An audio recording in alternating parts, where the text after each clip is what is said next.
Hello and welcome to Rev Sports. I'm Gargi Raut, and joining me today is Bharat Ramraj and Shomik Chakraborty.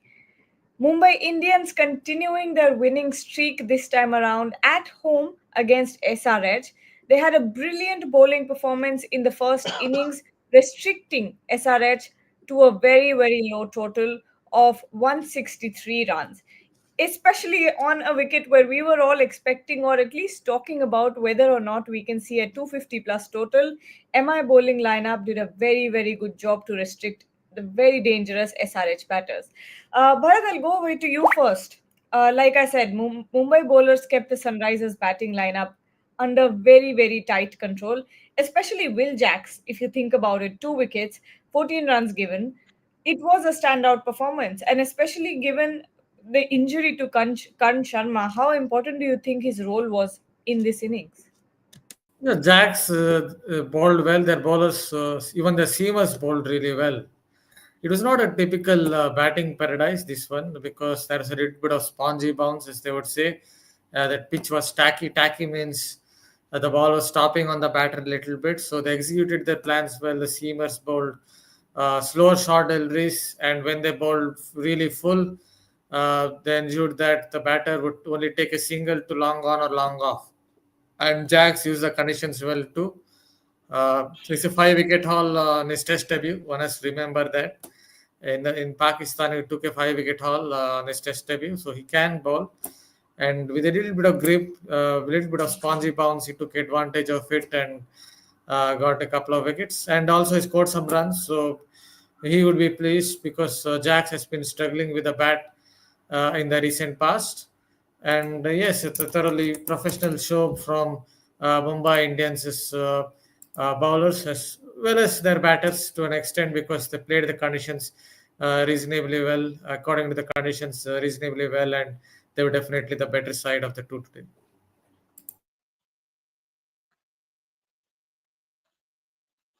Mute Gagi. I was on mute, I did not realize. But Shomik, I was asking you a similar question. When it comes to MI bowling lineup, they did a very good job. What was your highlight of the first innings? See, Gargi, the fact of the matter is that we now know what is the template to play against Sunrisers Hyderabad. Uh, give them a pitch where the ball is not coming onto the bat, and they will struggle where stroke play is not that easy, and they would struggle. Simple as that. And given the bowling lineup they had, the highlight. If you talk to me about the highlight, I will say Jasprit Bumrah. I will say Jasprit Bumrah. Will Jacks still took 2 wickets, fine, with just 14 runs.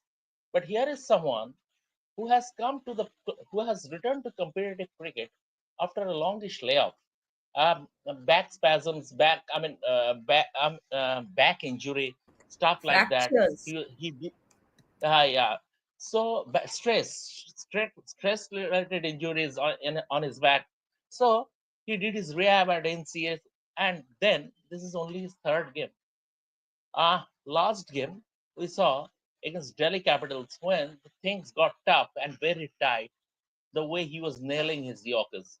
And today, if you look at his figures, uh, even if you consider the tricky conditions, the pitch, and everything, he went for just 21 runs and took a very vital wicket of Heinrich Klaassen. Heinrich Klaassen was threatening to take the game away from MI the way he was batting. And he would have stayed until the end, Sunrisers Hyderabad probably would have gotten to 180 plus or closer to 190, which would have been a match-winning total on this pitch. So from that point of view, and he castled it. So Jasprit Bumrah is the highlight for me. Jasprit Bumrah is the highlight as far as the first innings is concerned. Naman also joins us. Naman, Abhishek, and Travis managed to form that 59-run opening partnership, but there were a few dropped chances. Do you think they sort of got a false sense of security? Or, do you think the opening pair could have capitalized on those chances better? I mean, Abhishek did show intent. I think Travis Head wasn't in the game today. He has been struggling throughout the tournament, and today also he scored some 28 odd runs from 29 balls. It was a very hard innings for him. Bharat sir is smiling so much. Sorry. So I think Travis said had a very. I'm not sure if he's in the head in this tournament. He isn't able to perform very well. The pitch wasn't going to give him very much, and I think he was struggling with that. And that kind of showed. I don't think they could have capitalized much after that. Abhishek showed intent. He scored some, I think, 40 odd runs from 28 balls. I think that is the intent that he could show. The way he came into this game after that blistering 141 against in the last match. So they could have capitalized. I mean, Klaasen could have capitalized on a lot of things. I mean, there are various negatives, various positives, but I think today the pitch was very difficult to score, and the team did score 300. Both of them combined this time. And Naman, 7 boundaries on that pitch, 7 boundaries and a strike rate of 142 plus was not easy. So we have to give Abhishek some credit. And it is that, see, players will not score hundreds, daddy hundreds, or 70s and 80s in every game. This is a T20 format. 40 of 28 balls is a good score. But if you look at the spine of the Sunrisers Hyderabad batting, if you look at the if their openers fail, then there is their middle order is porous. Nitish Kumar Reddy is not contributing at all. It's not contributing. Maybe just Tang Famleinchi. He is focusing on the test matches in England, but that is Tang Famleinchi. But Nitish Reddy, the new, the sort of uh, the, the best all rounder to happen that has happened to India since sliced bread hasn't been contributing to Sunrisers Hyderabad causes at all. Bharat Shomik brought up Jasprit Bumrah, and rightly so. We were talking about this in the pre-match as well. That even though we are looking at a wicket that could possibly, turn, possibly bring forward a 200 plus totals, it will never be Jasprit Bumrah who will, get hit for a lot of runs, and we saw that today as well. Even if he does not get a three-wicket haul or a five-wicket haul, he's always very, very economical and always puts the pressure from one end, and which possibly causes the wickets to go from the other end. But your thoughts on Jasprit Bumrah tonight? Yeah, I guess for him it was only about getting that one wicket or maybe one good over where you would get that feel back, get that rhythm back. Sometimes it felt like against Delhi Capitals he was muscling through the crease. Basically, when you don't get that momentum in your load up or your approach to the crease, then perhaps the fast bowler tends to muscle through the crease. Basically, that's what he does. That's what biomechanists tell. Today, he bowled this, got his first over right. He was able to hit the right lines. He was able to get his lower deliveries right. Basically, as I noted, this was not a flat pitch. This was a track that had something in it for the pace bowlers as well as spinners because it was stopping on the batter. So on that basis, Jasprit Bumrah just needed that one good over. He got that under his belt, and after that, he didn't look back. See, how much time will it take for someone like Jasprit Bumrah to get that muscle memory back? Maybe three, 4 balls, or 6 balls. So that's what happened today. He's class bowler, obviously, and they used the conditions to his advantage. Just bowled a lot of back of length, lot of back of length, short deliveries into the wickets, lower ones, which Hardik Pandya also did well. I think Hardik Pandya bowled well until that one over when Aniket Verma went after him. So it was a good performance from their seamers, especially from Jasprit Bumrah, and good to see him in fine rhythm because there are bigger things to come with the England tour also on the horizon. Shomik, there's a comment here. Earthlings is asking, do you think MI will make the playoffs? Shomik was just talking about this before the show started. Uh, What happened to SR? Sorry. no, please carry on. Yes. What happened to SRH opening pair? They looked like they were under so much pressure. Was it because of the pitch?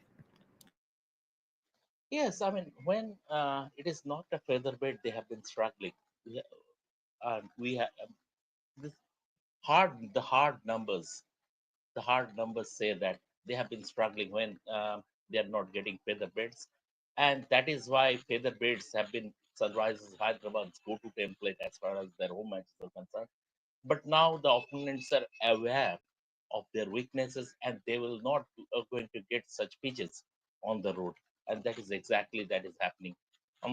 But see, both Abhishek Nair and Travis Head, we don't have to say anything more about him. I mean, he has proven his mettle at different levels, at international level. And Abhishek Nair, the way he has played for India in T20s over the last 7 odd months or so, I mean, he is a fantastic, fantastic talent.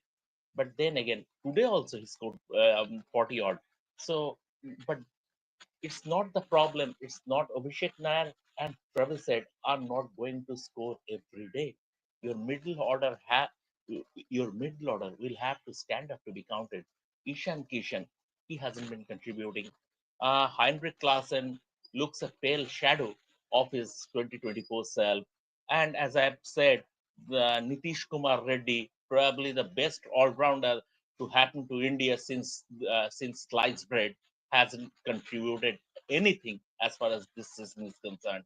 So from that point of view, it would be unfair to put blame on Abhishek Sharma and Travis. Right, number one. As regards, do you think MI will make the playoffs? I expect them to win the title. I expect them to win the title. See, it's about getting to that fourth spot, right? Getting to that fourth spot, and then you need three good games. That is it. I expect them to win the title. When before the start of the tournament, MI were my tournament favorites.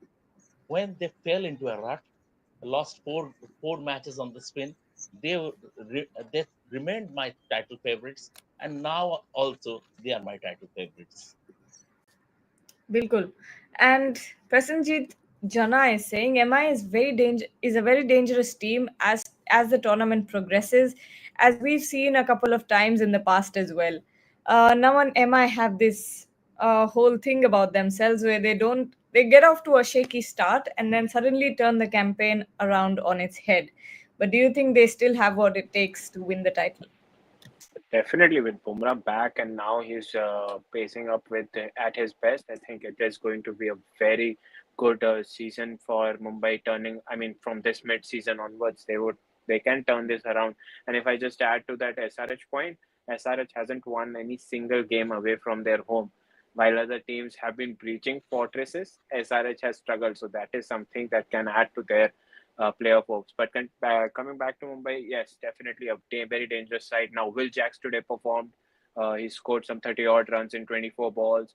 Then he's got two wickets also. That Ishan Kishan wicket was very important for them to not let him go off from the start because this is a one-cut pitch which he is used to, accustomed to. He could have gone to and scored a lot of runs here easily. But kudos to Will Jacks. He did pretty well today. He is also getting into the rhythm. The team has started to get into the rhythm. If I don't know if you guys watched the last bit where they struggled to get one run in 7 balls and lost two wickets, which was very hilarious of them to do. But irrespective, it was very nice. Namandira also hasn't got. I mean, Namandira has got 3 zeros and all of them are at 1 KD. So I think that was up to that. But irrespective, I think the side is starting to look good. Everyone is starting to pitch in little by little. They are getting into that rhythm of getting into the tournament and winning every game at a time, and that is what they are good at. Middle of the tournament, they just rock it. And Gargi also, if you look at Yeah. MI and their coaching, if you look at MI and their coaching setup, if you look at their dressing room, you see it is replete with winners. Rohit Sharma, irrespective of the number of runs he has been scoring, he is a winner. Rohit Sharma. Surya Kumar Yadav is a winner. Hardik Pandya is a winner.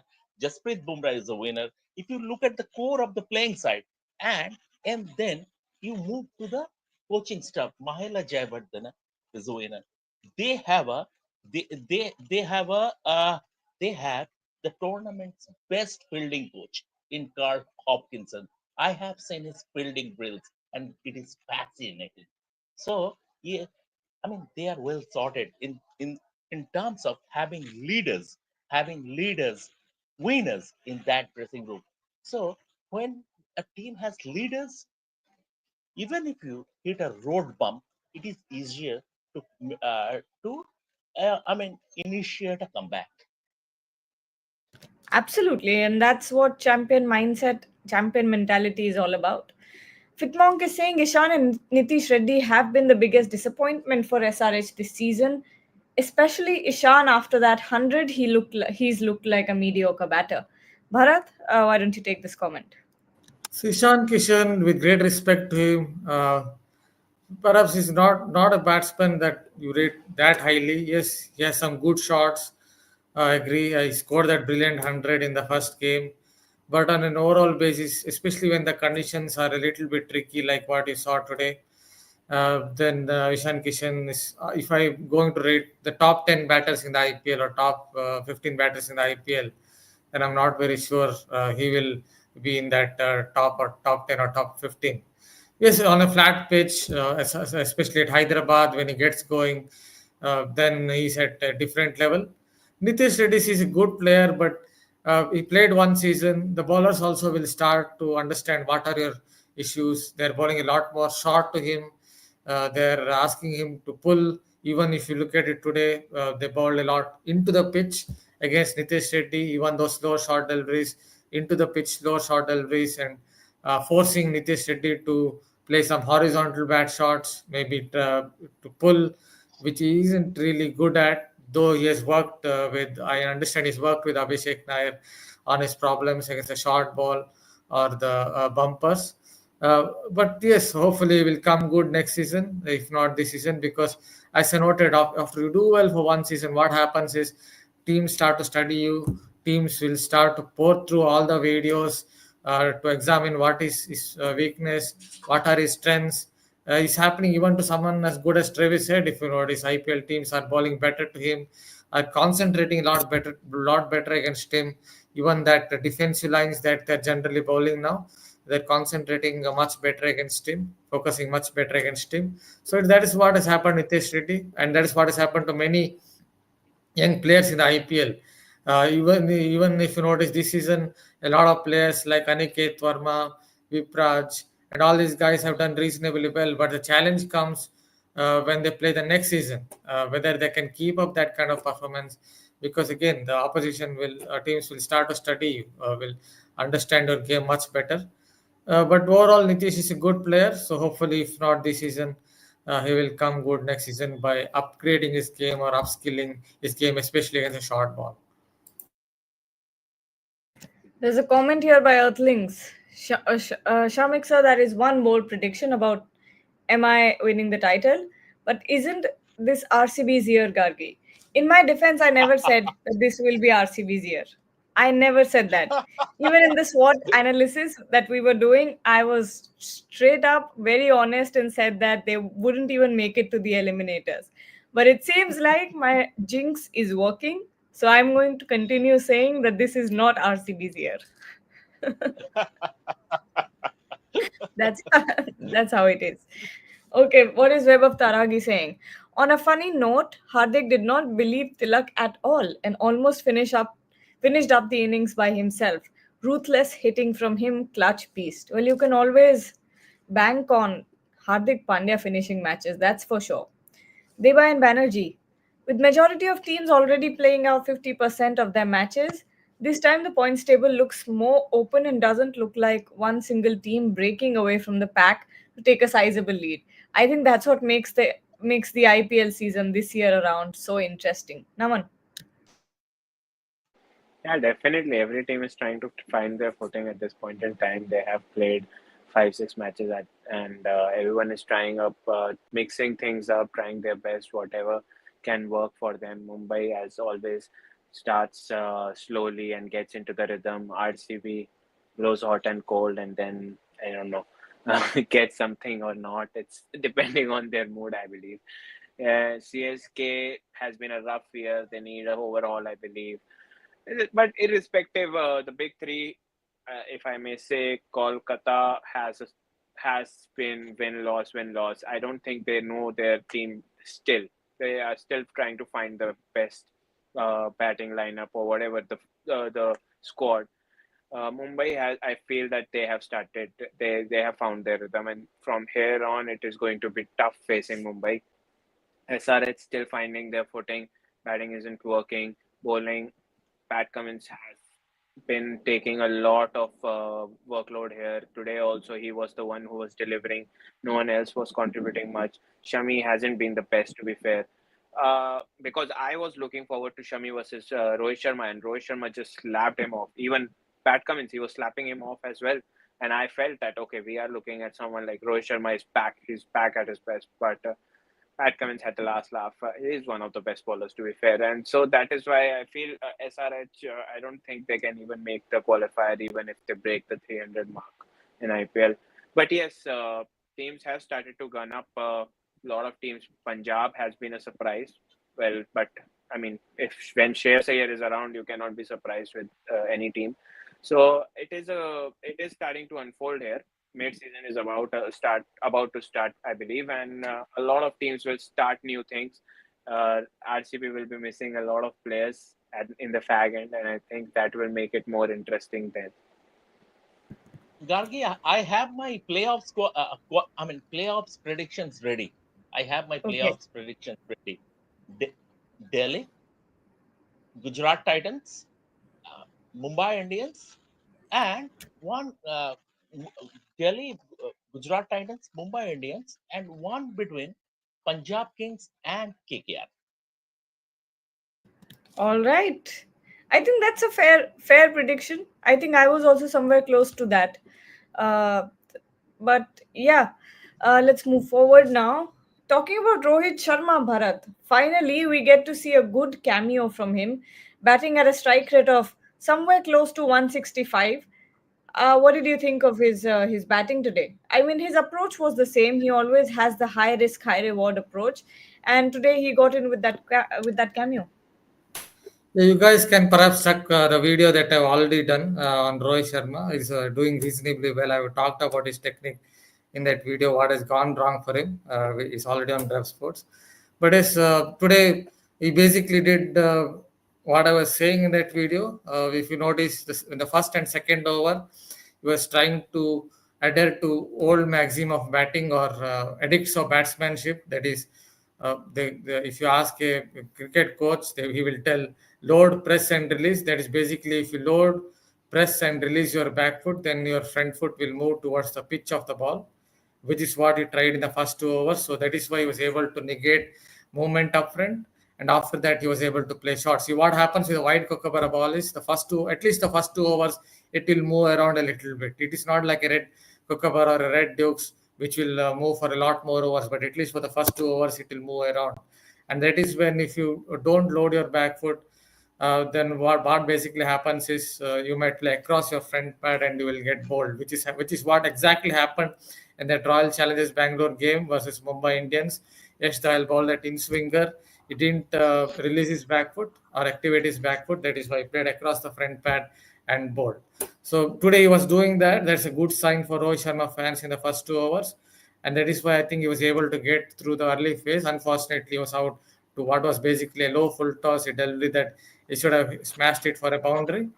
But at least something to cling on for Rohit Sharma's fans and Rohit Sharma, that at least look slightly better today. Hopefully, we'll build on it and get a 50-60 in one of the matches coming through. But I just want to add something.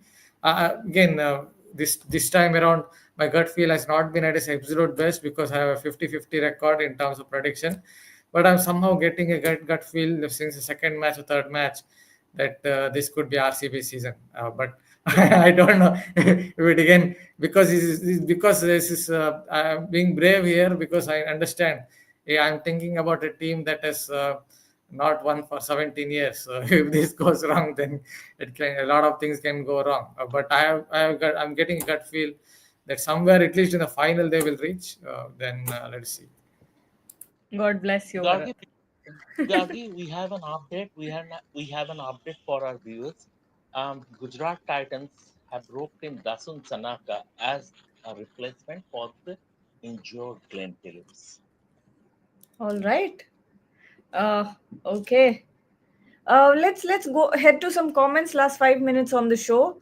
we have a news update from Shamik as well that Gujarat Titans have roped in Dasun Shanaka in as replacement for Glenn Phillips. Okay, so now Pradeep Shinde is saying SRH journey is over. Apart from Cummins, their bowling lineups not is not performing up to the mark. Uh, a lot of discussion about Mumbai Vada Pav versus Hyderabadi Biryani. All right. Deva and Majumdar is saying someone in SRH should calm Ishan Kishan down. Probably a bit of assurance. He doesn't need to try so hard.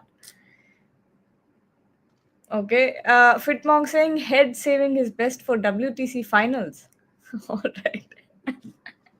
Deva and But Majumdar once again saying but but Gargi, at the WTC final, you will not get a side that would be wearing blue. blue. Exactly. He You will won't get a get that side that, yeah. I mean, at least the stripes. It is Test cricket, white, obviously, but the stripes on the blue jumper stripes. or the blue stripes, it will not be. It will be green. So that is an impediment for Travis Head to showcase his magic. You won't have that visual inspiration or that visual motivation to keep Yeah, I him just had yeah, a going. point.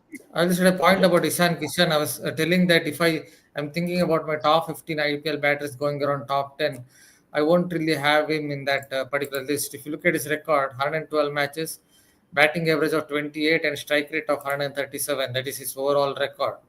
So it goes as per what I'm trying to say. I'm not saying he's a bad player. I'm not trying to criticize him that much. But if you're thinking of the top players, yeah, I won't really have him in that list. Although obviously on a flat pitch, if he gets going like we saw in the first game, then obviously it's a different kettle of fish. Yep. Vaibhav Taragi is saying Tilak is giving his best nowadays, avoiding all possibilities to get retired out by Jayawardene. I mean, you can tell. You can tell that he's coming in with a lot of intent and, just giving it his all on the field. Musical Being One is saying, should SRH rethink their all guns blazing strategy in batting? Naman?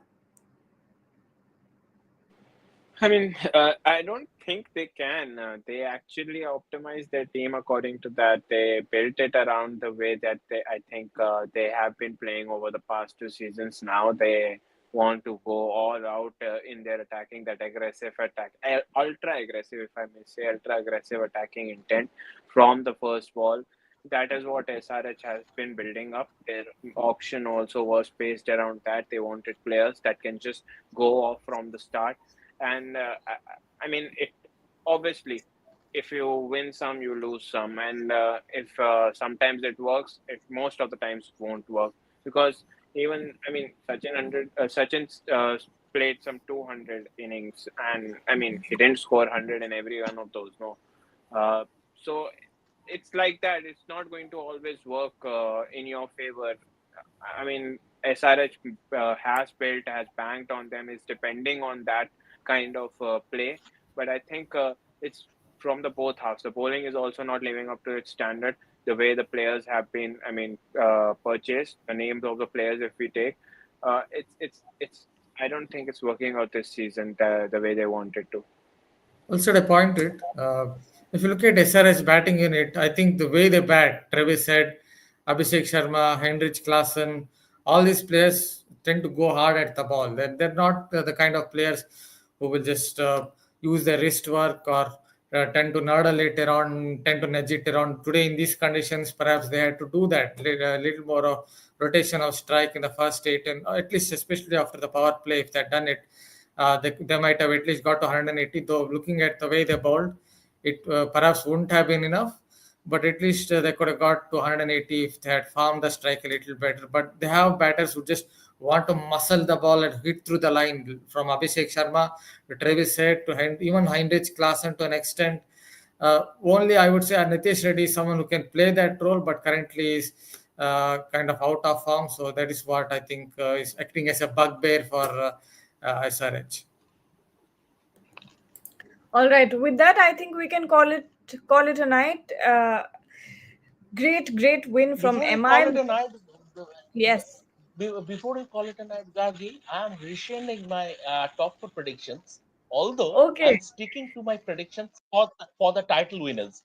Mumbai Indians remain by my title winners as far as prediction is concerned. But I was going through the table basically. Some of the teams have played 7 games, some have played 6. So it's still a long way to go. So you are going to play 14 games at the group stage, which is the reason I'm rescinding my top four predictions, but sticking to my title favorites, that is Mumbai Indians. All right. Pradeep Shinde has dropped a comment here in Marathi. Mumbai jinknar, Chennai harnar. Namaskar. Okay. Devan Banerjee has a quick question to the panel about the bat test, the bat gauge test. Was this a rule set prior to IPL, or someone did something mischievous? Can remember similar things. Well, I think the bat rule has always been there. Uh, I will go down the history route and see when it actually started, but now it's more prominent because there was a rule in the IPL before where they used to check the bat a day before the match, and what used to happen was batters used to replace their bat and use a different one in the match. So that's why they started. That's why now the umpires can do the check whenever they feel like. If you look at the Sunil Narayan or the Andrik Nokia example, they checked after Sunil Narayan hit a humongous six. So that's how it's done now. But Earthlings has a comment here for Shomik. Sir, enough. RCB is coming. We'll see about that. Fair point with that So, bat rule. see, Gargi, as far as that bad thing is concerned, some breaches were found in English cricket classes. So Yeah. that was the red. And after Okay. that, before the start of this year's IPL, it was decided. I mean, there shouldn't be any unfair advantage to the batsman. As you have very correctly written in your piece also, earlier it used to happen, and it was down to the respective teams. They used to that bad gauge was checked in the dressing room, stuff like that. But now IPL, actually, I was planning to have a word with the IPL commissioner, IPL chairman Arun Dumal on this, how this rule came, so, I mean, what prompted the Yeah. BCCI to come up with this rule. I will have a word with him. I'm planning to have a word with him. But as far as I'm concerned, as far as I know, it is about this time. It was that breaches in English cricket, followed by there were some cases, there were some instances in the IPL also in the past, and that Yes. made BCCI a lot more alert to strike a better balance between bat and ball.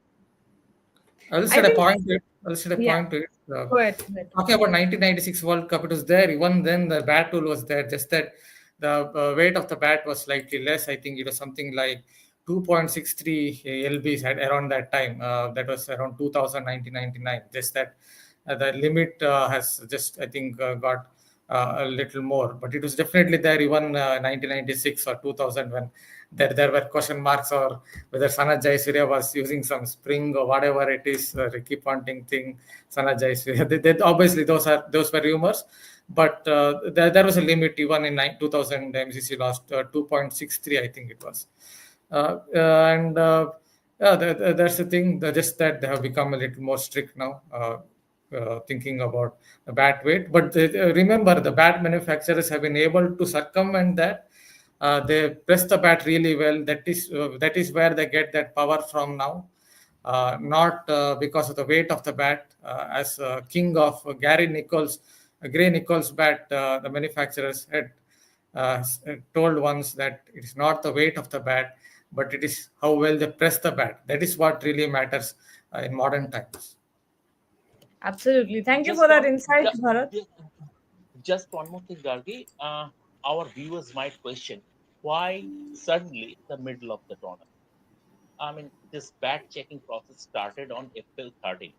Even in this year's IPL, they were not doing that. I mean, fourth umpire were checking the bat a day before the match, like you have written. So why suddenly from April 13th? It is precisely because of the fact that once the decision was taken, it had to be ratified by the IPL governing council. So Okay. IPL Governing Council ratified it, and it was put into effect from April 30. So great insights from both Bharat and Shamik here. We'll do more on this. Maybe I'll do a piece tomorrow as well, going deep into the history of this rule and analyzing what happened there. But thank you so much, Bharat, Naman, and Shamik, for joining. And to everyone who's watching, don't forget to join us back tomorrow as well. And like, share, and